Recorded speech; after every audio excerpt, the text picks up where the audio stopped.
July, bachon. So yesterday we have learned about the various methods for calculating of the deceased partner's share of profit from the last balance sheet to the death of the partner. So today we will discussing about the deceased partner's capital account and what are the items that will increase the deceased capital and what are the items that will decrease the deceased partner's capital account. So तो बच्चों इस disease partners capital account में जो जो चीज़ हमें इस partners की capital को इंक्रीज करेंगे उसके बारे में थोड़ा सा हम अभी एक फॉर्मेट हम तैयार करेंगे. उसके बाद फिर क्वेश्चंस में आपको और भी क्लियरिटी आ जाएंगे. तो सबसे पहले हम क्या लिखेंगे. कैपिटल जो है, कैपिटल क्या है हमारा, लायबिलिटीज है. तो कैपिटल का जो बैलेंस ब्रॉट डाउन हमेशा क्रेडिट साइड पे होता है. तो सबसे फर्स्ट अमाउंट हमारा होता है by balance brought down. That means कि डिसीज पार्टनर का जो लास्ट बैलेंस ऑफ कैपिटल है, balance sheet, last balance sheet हम उसको लेंगे यहाँ पर बैलेंस ब्रॉट डाउन के तौर पे. उसके बाद by profit and loss suspense account. ये जो हमने जो डिस्कस किया था उसी जो प्रॉफिट डिसीज पार्टनर को अगर प्रॉफिट ड्यू बनता है तो उसको हम भी इस प्रॉफिट एंड लॉस इस पार्टनर्स कैपिटल अकाउंट की क्रेडिट साइड में लिखेंगे. और थर्डली हमें आएंगे गुडविल. गुडविल के बारे में तो आप लोगों को काफ़ी पता होगा क्योंकि प्रीवियस लेसन्स में भी इसके बारे में थोड़ा बहुत डिस्कस हुआ. इसके बाद भी हम गुडविल पे और जाएंगे. तो गुडविल क्या होता है कि गुडविल होता है reputation of the business. Goodwill is the good name और रिपुटेशन ऑफ द बिजनेस जो कि बिजनेसमैन ने कई सालों से अपने बिजनेस के लिए बनाया है. गुडविल वो प्रॉफिट है जो नॉर्मल प्रॉफिट से जो ज़्यादा जो एक्स्ट्रा जो प्रॉफिट आता है. दैट मीन्स इसको हम क्या मान सकते हैं, एक हिडन पावर मान सकते हैं. तो गुडविल वैसे फिक्स एसेट में आता है, इंटेंजिबल फिक्स एसेट में. तो गुडविल जो नया आपको एडजस्टमेंट में जो मिलेंगे उसको हम कैलकुलेट करके फिर यहाँ पर पार्टनर्स की कैपिटल अकाउंट में हमने लिखना है. और फोर्थली हमें आएंगे इंटरेस्ट ऑन कैपिटल. अगर डिसीज पार्टनर्स को पार्टनरशिप डिट के हिसाब से उसको कैपिटल पे अगर उसको इंटरेस्ट देने के लिए लिखा होगा तो उसको भी हम इसमें लिखेंगे. और आएंगे जी नेक्स्ट हमारे पास by journal reserve. Last balance sheet पे अगर कोई रिजर्व बचा होगा जो प्रॉफिट अनडिस्ट्रीब्यूटेड होगा, पार्टनर के मार जाने के बाद उसको हमने क्या करना है, डिस्ट्रीब्यूट करना है. तो उसका शेयर ऑफ प्रॉफिट भी इसमें हमने लिखना है. Then by salary.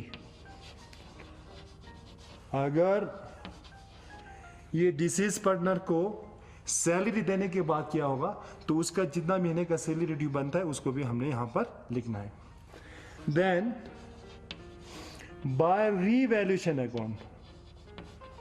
इसके बारे में आपको काफी पता होगा क्योंकि ये रीवैल्यूएशन अकाउंट एडमिशन के टाइम पे भी बनाना पड़ता है, रिटायरमेंट के टाइम पे भी बनाना पड़ता है और डेथ के टाइम पे भी बनाना पड़ता है. तो रीवैल्यूएशन में अगर प्रॉफिट आता है तो उसका शेयर ऑफ प्रॉफिट इसमें हमने लिखना है.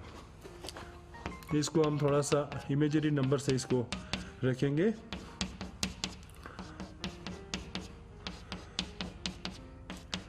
तो ये जो आइटम्स है इनसे क्या होगा कि पार्टनर्स का कैपिटल इंक्रीज होगा.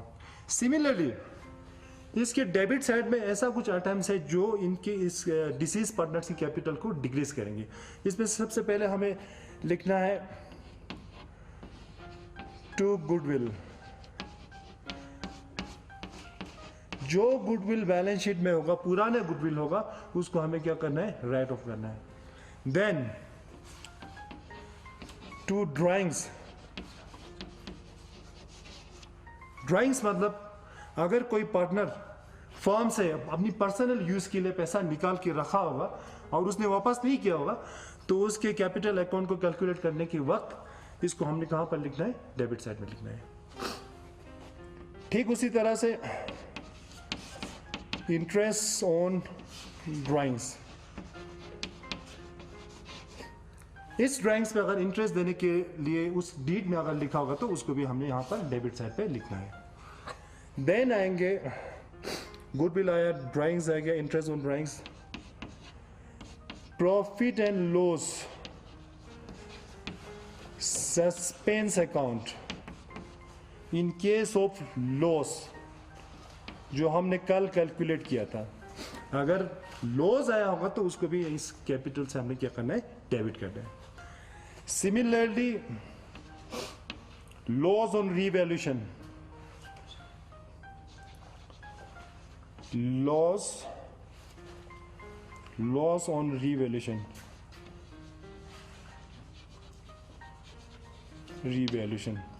रीवैल्यूएशन करते वक्त अगर लॉस आ जाता तो इस पार्टनर का जितना भी शेयर बनता है उसको भी हमने क्या करना है, डेबिट करना है। देन दोनों साइड को टोटल करके जो भी बैलेंसिंग फिगर आते हैं उसको हमने ट्रांसफर करना है कहां पर, डिसीज पार्टनर्स एग्जीक्यूटर्स अकाउंट, क्योंकि आप ये पार्टनर तो रहा नहीं, इसके लीगल रिप्रेजेंटेटिव के नाम पे एक अकाउंट बनाना पड़ेगा, उस अकाउंट में जितना भी पैसा है उसको हमने क्या करना है, ट्रांसफर करना है। तो ये रहेगा हमारा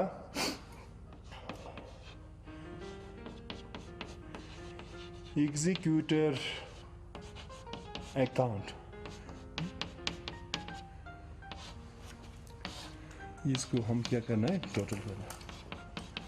तो जाने वाले पार्टनर्स के कैपिटल इस तरह से हमें बनाना होगा। तो स्टूडेंट्स अभी हम गुडविल के बारे में थोड़ा और डीप में जाएंगे। तो जिस तरह से अभी आप लोगों ने पार्टनर्स कैपिटल अकाउंट में गुडविल को आपने देखा, क्रेडिट साइड पे गुडविल यहाँ पर लिखना होता है। तो गुडविल के बारे में प्रीवियस लेसन्स में आपने बहुत ही डिटेल में किया है, तो मैं इसको दोबारा से गुडविल क्या होता है, इसका क्या फैक्टर रहता है, ये क्यों ज़रूरी है, इसके बारे में नहीं जाऊंगा। आज हम सिर्फ यही कहेंगे कि गुडविल को किस तरह से कैलकुलेट करना होता है। और ये particularly death of the partner chapter को ना मानते हुए भी ये अपने आप में बहुत ही इंपॉर्टेंट क्वेश्चन है। हर साल ये एक एग्जाम में आता है कि गुडविल आपको कैलकुलेट करने के लिए, तो इसलिए ये थोड़ा सा बहुत ही ज़रूरी है, इसलिए आप लोग ध्यान से देखिए। तो goodwill that means reputation of the business, जो बिजनेस ओनर ने अपना रिपूटेशन बनाया उसको हम सरल शब्दों में क्या कह सकते हैं, गुडविल कह सकते हैं। अब उसको कैलकुलेट करने के लिए हमारे पास तीन मेथड है। एक है एवरेज प्रॉफिट मेथड, दूसरा है सुपर प्रॉफिट मेथड, तीसरे पे हम नेक्स्ट चार्ट में आएंगे। तो एवरेज प्रॉफिट मेथड किस तरह से कैलकुलेट करेंगे, तो हमें बिजनेस में जो प्रॉफिट है वो फ्लक्चुएट होते रहते हैं। एक साल अगर प्रॉफिट आया तो नेक्स्ट टाइम इसमें लॉस भी आ सकता है, कभी 1 लाख प्रॉफिट होगा, कभी 80,000 भी होगा। तो आपको अगर कोई पूछते हैं या किसी बिजनेसमैन को पूछेंगे आपका मतलब प्रॉफिट कितना आता है, तो वो एग्जैक्टली नहीं बता सकता है, क्योंकि वो पर्टिकुलर एक साल का वो बता सकता है, लेकिन नॉर्मली वो नहीं बता सकते। इसलिए हमें इसके लिए क्या करना पड़ेगा, हमें कुछ सालों का प्रॉफिट को लेना पड़ेगा और उसका एवरेज प्रॉफिट निकालना होगा। और एवरेज प्रॉफिट कैसे निकालते हैं, that is total actual profit of the given numbers of the year. मान लीजिए 5, 6, 7 साल का प्रॉफिट आपको दिया होगा और उसी नंबर ऑफ साल्स के साथ इसको हमने डिवाइड करना है, दैट मीन्स एवरेज प्रॉफिट हमने निकालना है। देन एवरेज प्रॉफिट निकालने के बाद गुडविल हम कैलकुलेट करेंगे, जो आपका एवरेज प्रॉफिट आया उसको नंबर ऑफ ईयर परचेज के साथ मल्टीप्लाई करेंगे। आप लोगों के जहन में ये नंबर ऑफ ईयर परचेस नया एक शब्द सुनने को आ रहा है। ये नया नंबर्स ऑफ ईयर परचेस का मतलब क्या रहता है कि बिजनेस एस्टिमेट करता है कि जो उसका गुडविल जो बना है वो 2 साल, 3 साल, 4 साल तक उसका क्षमता देख सकते हैं। तो उस हिसाब से 4 साल भी हो सकता है, 5 साल, पूरे 10 साल के लिए हम नहीं दे सकते हैं। तो नॉर्मली 3-4 साल का होता है, उसको हम कहते हैं नंबर ऑफ ईयर परचेस। मतलब जो उसने रिपुटेशन कमाई ये 4-5 साल तक टिकेगा, तो उसके साथ मल्टीप्लाई करके हमें क्या मिलेगा, गुडविल मिलेगा। दूसरा हमारा आता है सुपर प्रॉफिट मेथड। तो इस मेथड में कैलकुलेट करने के लिए भी हमें सबसे पहले क्या स्टेप 1 में हमें होगा, एवरेज प्रॉफिट निकालना। वो आप लोगों ने अच्छी तरह से यहाँ पर समझा, नेक्स्ट में हम क्वेश्चंस भी करेंगे और डिटेल में जाएंगे। तो जिस तरह से एवरेज प्रॉफिट आप लोगों ने निकाल लिया, उसके बाद आप इसमें क्या होता है, एक नॉर्मल प्रॉफिट होता है, नॉर्मल प्रॉफिट। या इसको हम क्या कह सकते हैं, नॉर्मल रेट ऑफ रिटर्न भी कह सकते हैं। तो कोई भी बिजनेसमैन अगर जब वो कोई कैपिटल लगाता है तो वो कुछ एक्सपेक्ट करता है कि बस मैंने 1 लाख लगाया, उसमें से मुझे मान लीजिए 10% या 15% मेरा प्रॉफिट होना चाहिए। उस जो रेट को हम क्या मानते हैं, normal rate of return. That means already fix किया होता है मार्केट वैल्यू को देखते हुए कि नॉर्मल प्रॉफिट कितना रहना चाहिए, उसे हम कहते हैं नॉर्मल प्रॉफिट। आप इसको किस तरह से कैलकुलेट करेंगे आप देखेंगे तो normal profit is equal to capital employed into normal rate of return divided by 100। That is जितना भी आपने कैपिटल इम्प्लॉयड किया है उसको नॉर्मल रेट ऑफ रिटर्न के साथ और डिवाइडेड बाय 100 करने के बाद आपको क्या मिल जाता है, नॉर्मल प्रॉफिट मिल जाता है। और ये रेट ऑफ रिटर्न आपको बुक्स में दिया होगा, क्वेश्चंस में दिया होगा। तो आपको नॉर्मल प्रॉफिट आ गया, फिर एवरेज प्रॉफिट तो आप लोगों ने पहले से ही कैलकुलेट कर दिया। उसके बाद सुपर प्रॉफिट आप किस तरह से आएंगे, सुपर प्रॉफिट का फार्मूला बनेगा, जो आपका एवरेज प्रॉफिट होगा उसमें से नॉर्मल प्रॉफिट को हमने क्या करना है, लेस कर देना है। Find the super profit, that is average profit minus normal profit. हमें कितना प्रॉफिट हम एक्सपेक्ट करते हैं और हमारा एक्चुअल प्रॉफिट कितना आ रहा है, उन दोनों का डिफरेंस को हम कहते हैं सुपर प्रॉफिट। फिर वही सुपर प्रॉफिट को नंबर ऑफ ईयर परचेज के साथ हमने क्या करना है, मल्टीप्लाई करना है। तो इसी हिसाब से आपको सुपर प्रॉफिट के मेथड के हिसाब से आपको गुडविल कैलकुलेट हो जाएंगे। तो स्टूडेंट्स, हम एक एग्जांपल लेके ये एवरेज प्रॉफिट मेथड को आपको समझाएंगे। तो यहाँ पर मैंने क्वेश्चन लिखा है, compute the value of goodwill on the basis of 4 year purchase. इसमें आ गया ना आपको क्वेश्चंस में, ये एक ध्यान से सुनने वाली बात है। Of the average profit based on the last 5 years, the profit for the last 5 years as follows। हमें 5 साल का प्रॉफिट दिया हुआ है और हमें क्या कंप्यूट करना है, गुडविल निकालना है on the basis of 4 year purchase of the average profit. Super profit नहीं लिखा, यहाँ एवरेज प्रॉफिट लिखा। एवरेज प्रॉफिट के बेसिस पे हमें क्या करना है, गुडविल कैलकुलेट करना है। सिंपल सी बात है, मैं यहाँ पर लिख देता हूँ स्पेस की वजह से, तो हमारा सॉल्यूशन रहेगा। सबसे पहले हम क्या करेंगे, एवरेज प्रॉफिट का फार्मूला क्या है, total actual profit of the given numbers of the year. तो ये रहेगा एवरेज प्रॉफिट, दैट इज 5 साल का प्रॉफिट हमने यहाँ पे क्या करना है, सम करना है। दैट मीन्स पहले वाले ईयर में 40,000, 50, 60, फिर प्लस 50,000, फिर प्लस 60,000, फिर प्लस 50,000, फिर प्लस 60,000। देन इसको हम क्या करेंगे, डिवाइड करेंगे। 1, 2, 3, 4, 5 साल का हमें प्रॉफिट दिया हुआ है, इसको हम क्या करना है, किसके साथ डिवाइड करना है, 5 के साथ। देन ये हमें आ जाएगा भाई 40,000 और 50,000, 90,000, 90,000 पे 60 जाए प्लस करेंगे तो 1,50,000। देन 1,50,000 पे 50 करेंगे 2,60,000। ये हमारा आ जाएगा 2,60,000। इसको डिवाइड करेंगे किसके साथ, 5 के साथ। 5 5 25, 5 2 10, दैट मीन्स 52,000। ये 52,000 आपका क्या आ गया, ये आ गया आपका average profit. Now we have to calculate the goodwill. Then goodwill is equal to goodwill will be average profit into numbers of year purchase, जो कि आपको दिया है 4 साल। एंड दैट इज हमारे पास आता है जी, एवरेज प्रॉफिट हमारे पास है 52,000। इसको मल्टीप्लाई करेंगे 4 के साथ and it comes to 0 0 0, 4 2 8, 4 5 20, that is 2,08,000। ये आपका क्या आ गया जी, ये आ गया आपका गुडविल। तो इस तरह से गुडविल हमें कैलकुलेट करना होता है। तो इसके बाद हम जाएंगे सुपर प्रॉफिट मेथड का एक क्वेश्चन करेंगे। तो स्टूडेंट्स, अब नेक्स्ट क्वेश्चन हमारा क्या रहता है, capital employed in the business is ₹2 lakh, the normal rate of return on capital employed is 15%। इसमें नॉर्मल रेट ऑफ रिटर्न हमें दिया हुआ है। The firm on an average profit is profit of ₹48,000। इसमें आपको एवरेज प्रॉफिट ऑलरेडी कैलकुलेट करके question में दिया है। Calculate the goodwill on the basis of 3-year purchase of the super profit. ये है हमारा दूसरे मेथड की तरह से इसको हमने कैलकुलेट करना है। इसमें एवरेज प्रॉफिट ऑलरेडी कैलकुलेट करके दिया हुआ है। सिर्फ नया चीज क्या है, इसमें 15% हमें नॉर्मल रेट ऑफ रिटर्न दिया है। तो सबसे पहले हम क्या करेंगे, हमारा सॉल्यूशन इस तरह से होगा। सबसे पहले हम लिखेंगे कैपिटल,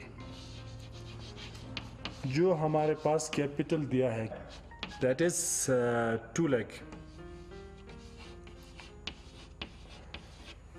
तो normal rate of return, normal rate of return, normal rate of return, that means company क्या, मतलब फर्म क्या एक्सपेक्ट करता है कि हमारा प्रॉफिट कितना आना चाहिए, that is 15% of the capital. वो मानते हैं कि अगर कैपिटल का 15% ही आ जाए तो ये हमारे लिए नॉर्मल प्रॉफिट है। तो हम क्या निकालेंगे, इसके बाद नॉर्मल प्रॉफिट निकालेंगे। नॉर्मल प्रॉफिट हम कैलकुलेट करेंगे, that is equal to 2 lakh का 15/100, दैट मीन्स 2 लाख का 15%। Then 0 0 0 0 cancel, that is 0 0 0, 15 to the 30, sorry ये हमारा आ जाता है 30,000। तो अगर फर्म को 30,000 ही अगर वो अर्न कर लेता तो वो मतलब सोच सकता है कि नॉर्मल जो प्रॉफिट वो एक्सपेक्ट करता है वो उसने अचीव कर लिया। लेकिन यहाँ पर क्या है, एक्चुअल प्रॉफिट या एवरेज प्रॉफिट हमारा कितना है, एवरेज प्रॉफिट जो कि क्वेश्चन में गिवन दिया हुआ है दैट इज 48,000। तो कभी कभी नहीं दिया होगा तो हमें उसको प्लस करके निकालना होता है। तो एवरेज प्रॉफिट हमारा 48,000 हो गया, नॉर्मल प्रॉफिट हो गया 30,000। तो हमें क्या निकालना है, अभी सुपर प्रॉफिट निकालना है। सुपर प्रॉफिट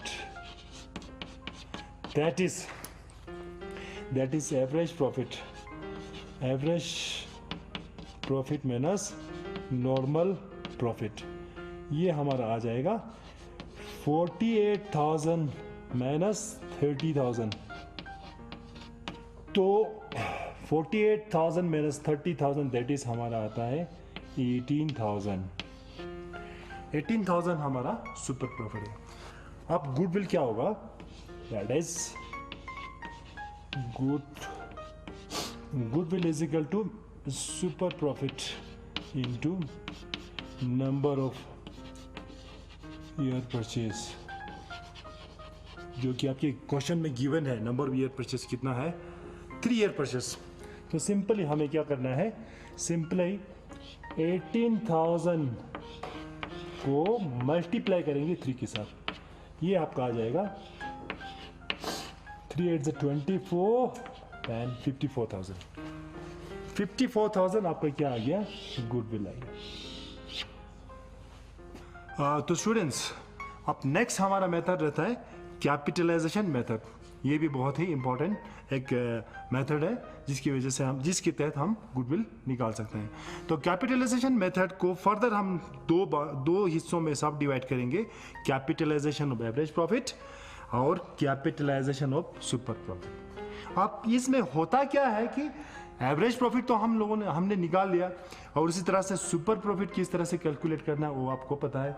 सिर्फ क्या करना है कि जो एवरेज प्रॉफिट आपने कैलकुलेट किया है उसको कैपिटलाइज, वही एवरेज प्रॉफिट को कैपिटलाइज वैल्यू हमें निकालना होता है। और उसके लिए हमारे पास फार्मूला क्या है, एवरेज प्रॉफिट इनटू जो आपका नॉर्मल रेट ऑफ रिटर्न है उसको रिवर्स करना है। दैट मीन्स 100 को न्यूमरेटर में लिखना है और नॉर्मल रेट ऑफ रिटर्न को नीचे लिखना है।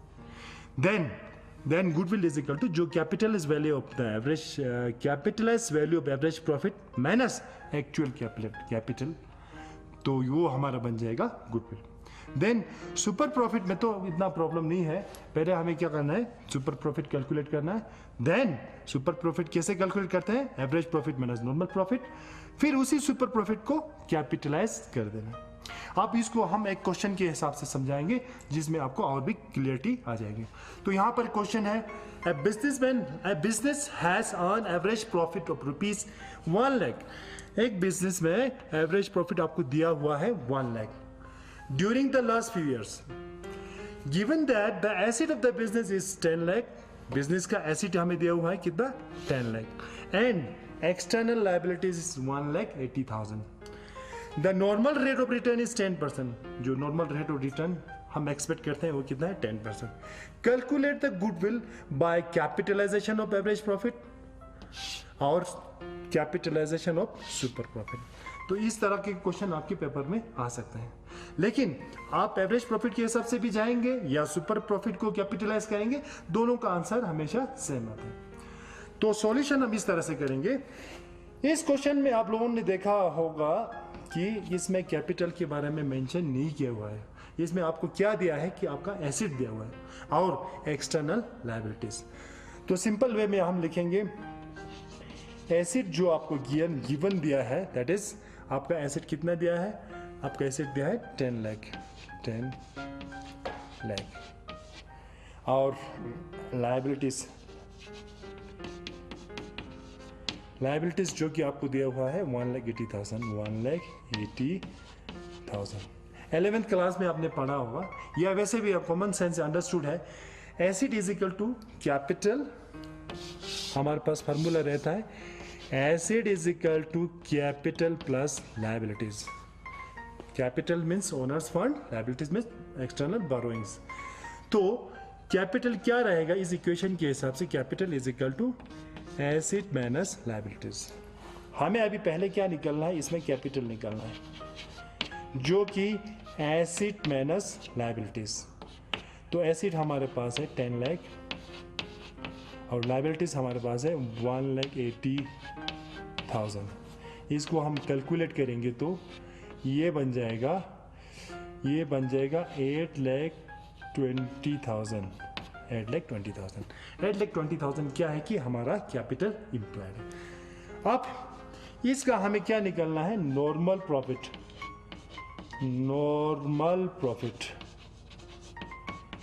जो कि capital into 10/100। Normal rate of return कितना दिया हुआ, 10%। ये हमारे पास आ जाएगा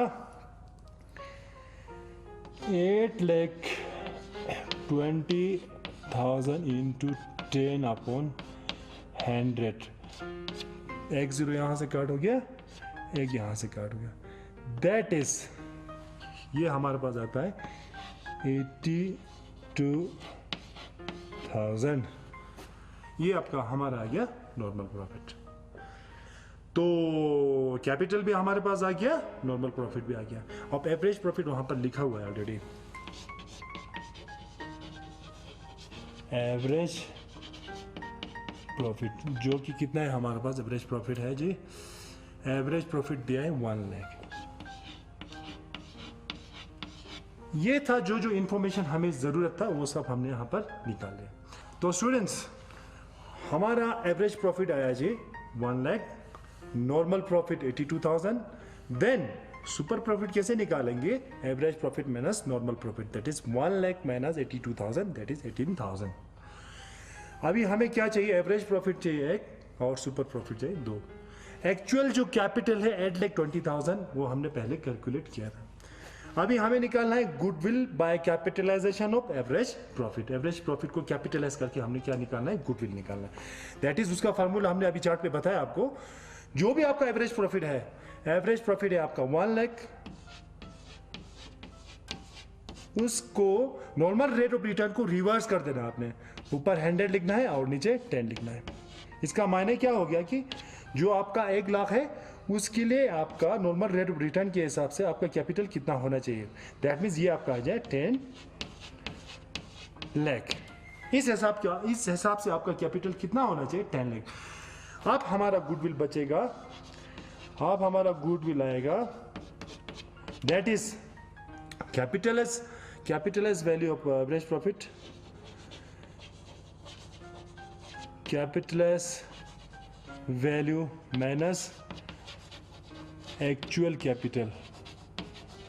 जो आपका capital value of average profit किया था दैट इज 10 लाख और एक्चुअल आपका कैपिटल है 8,20,000। ये आपका आ गया 1,80,000। ये हमारा आपका गुडविल है। Goodwill that is equal to, हमने ऑलरेडी निकाल दिया है super profit, that is capitalisation of super profit, that is हमारा आता है सुपर प्रॉफिट 18,000। इसको कैपिटलाइज वैल्यू करेंगे, ऊपर 100 लिखेंगे, नीचे 10 लिखेंगे और 0 के साथ कैंसिल कर देंगे। ये भी आपका आ गया 1,80,000। In both the cases the goodwill value is always same. दोनों केसेस में गुडविल आपका सेम रहेगा। तो आज का टॉपिक यहाँ पर हम खत्म करते हैं। जुले।